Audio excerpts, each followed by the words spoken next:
Assalamualaikum warahmatullahi wabarakatuh. Selamat siang, Mbak Melinda selaku dosen pengampu mata kuliah proses manufaktur 2. Di sini kami kelompok 6 ingin menjawab pertanyaan dari kelompok 7 dan 8. Sebelumnya perkenalkan, nama saya Sefakus Ananda. Saya di sini bersama dua rekan saya yaitu Ridho Habibullah dan juga Muhammad Ilham. Langsung saja ke pertanyaan pertama yang dipertanyakan oleh Israfi. Manakah jenis campuran material plastik yang paling ulet di antara jenis campuran material plastik yang sudah dilakukan uji tarik? Oke, boleh next. Di dalam jurnal kita memiliki beberapa campuran, ada beberapa campuran material. Namun yang paling tinggi atau yang paling ulet itu terdapat pada HDPE 60%, xenon laut 20%, silin 10 dan MA 10%. Ini memiliki ductilitas sebesar 13,56. Boleh di next. Nah, dibanding dengan SAN dan ABS, campuran SAN dan ABS itu memiliki elongation yang kecil, yaitu paling tinggi hanya 4,1. Bisa di next. Selanjutnya ada campuran PET dengan serat baja sejajar. Itu masih di bawah elongation dari HDPE yang 60% tadi. Bisa next lagi. Dan juga dengan PET dengan campuran serat baja melintang itu juga masih di bawah dari elongation dari campuran HDPE yang 60% tadi. Jadi yang paling ulet itu adalah campuran dari HDPE 60% dengan, bisa tolong di slide yang kedua. Nah, yaitu paling ulet tadi HDPE 60% dengan campuran xenon laut, silin 10%, dan EMA 10%. Begitu.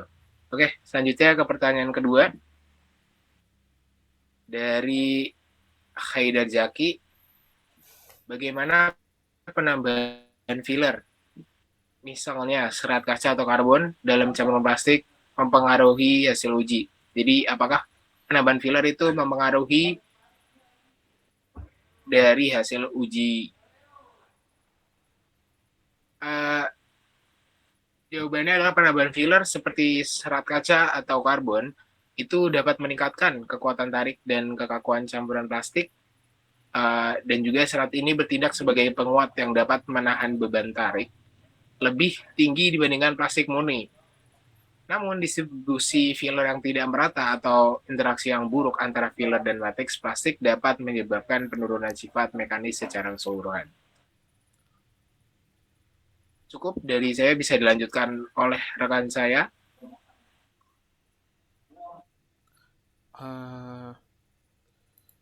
Oke, untuk selanjutnya ada perkenalkan, nama saya Muhammad Ilham. Saya akan menjawab dari pertanyaan ketiga, yaitu Aldi Wintara dari kelompok 8. Oke, pertanyaannya sendiri adalah apakah ada pengaruh lingkungan seperti suhu, kelembapan terhadap kekuatan tarik campuran material plastik? Oke, ini sepertinya juga nggak jauh beda dengan kekuatan tarik material biasa, tidak harus dengan campuran juga. Pengaruh lingkungan, khususnya suhu dan kelembapan juga jika tidak terlalu besar, istilahnya jika tidak di lingkungan ekstrim pun, tidak di lingkungan ekstrim, dia tidak terlalu berpengaruh ya. Jika misalnya masih di dalam suhu ruangan ataupun dengan suhu yang masih normal, dengan kelembapan yang masih normal, itu pun masih kekuatan tariknya juga nggak bakal beda jauh lah, istilahnya begitu. Lanjutnya, lanjut di pertanyaan keempat, ada pertanyaan dari Zilzian.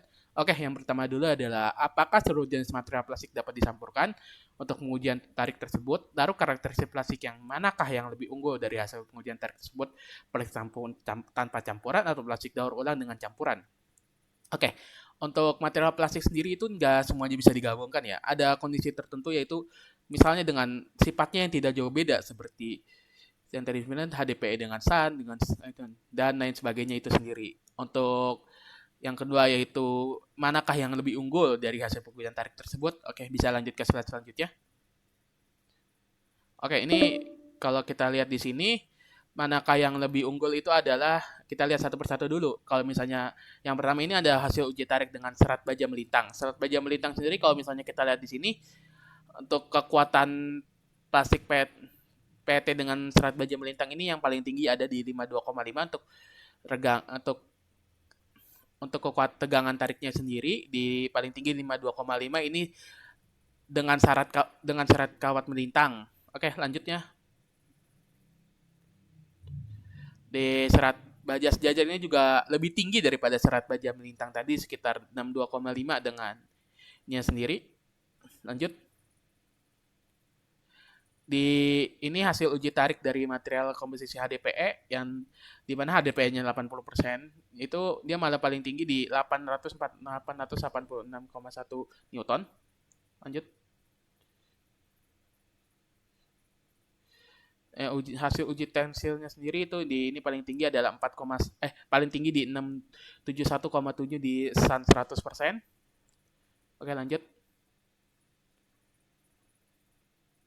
Eh, bisa dilanjut ke slide berikutnya. Oke, maaf, balik lagi ke slide berikutnya. Oke.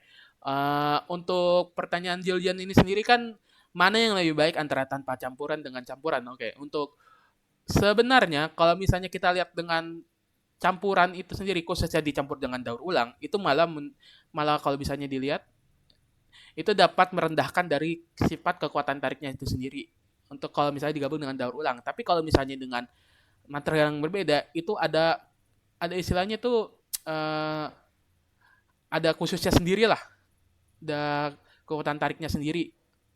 Kalau yang di sini yang paling bagus ini ada di MPA-nya itu sendiri di 71,77 ini yang sekiranya yang paling tinggi itu di 71,77 ataupun ini dengan campuran SAN 90 100% istilahnya. Jadi kalau misalnya kita lihat soal pencampuran dua material itu justru kadang bisa mengurangi ya. Justru kadang bisa mengurangi itunya sendiri. Mengurangi kekuatan tariknya. Oke, lanjut ke selanjutnya itu ada dari Rido Habibullah. Ya, Assalamualaikum warahmatullahi wabarakatuh. Perkenalkan, saya Ridho Habibullah. Saya akan menjawab pertanyaan kelima dari Farhan. Nah, di sini pertanyaannya, bagaimana pengaruh proses manufaktur seperti pencetakan injeksi? Mungkin maksudnya mesinnya pencetakan injeksi terhadap kekuatan tarik campuran material plastik. Nah, pada pencetakan injeksinya, contohnya di mesinnya ya, itu berpengaruh juga terhadap kekuatan tarik campuran, namun nggak seberpengaruh dari materialnya. Material itu sangat berpengaruh terhadap kekuatan tarik campuran. Jadi mesin itu ibarat material itu sangat berpengaruh, mesin itu juga berpengaruh namun tidak seberpengaruh materialnya sendiri. Jadi bisa disimpulkan bahwa yang sangat berpengaruh itu adalah campuran material yang akan dijadikan produk tersebut.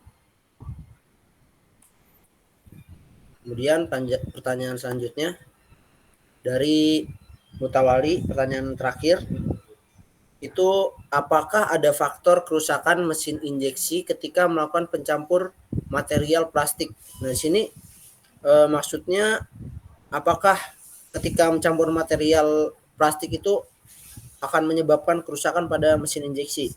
Nah, ini itu tergantung ya. Jadi material itu juga ada sifat-sifatnya yang mana pencampuran ini nggak bisa dilakukan secara asal-asalan saja. Jadi harus ada uji karakteristik materialnya, apakah material tersebut bisa dicampurkan atau tidak. Nah, kemarin juga ada kejadian dari section sebelumnya itu mencampurkan material PP dengan akrilik, yang mana berbeda sekali karakteristik materialnya, yang mana akrilik itu sangat getas dan keras ya, itu dicampur dan itu mempengaruhi ke mesinnya. Jadi mesinnya itu perlu di maintenance lagi selama beberapa jangka waktu. Nah, jadi gitu. Jadi material itu tidak bisa asal mencampur aja, harus ada uji karakteristik materialnya terlebih dahulu, uji sifat apa aja yang ada pada material tersebut. Mungkin itu saja, saya balikan kepada moderator. Terima kasih. Oke, sekian dari kelompok kami. Kurang lebihnya mohon maaf. Wassalamualaikum warahmatullahi wabarakatuh.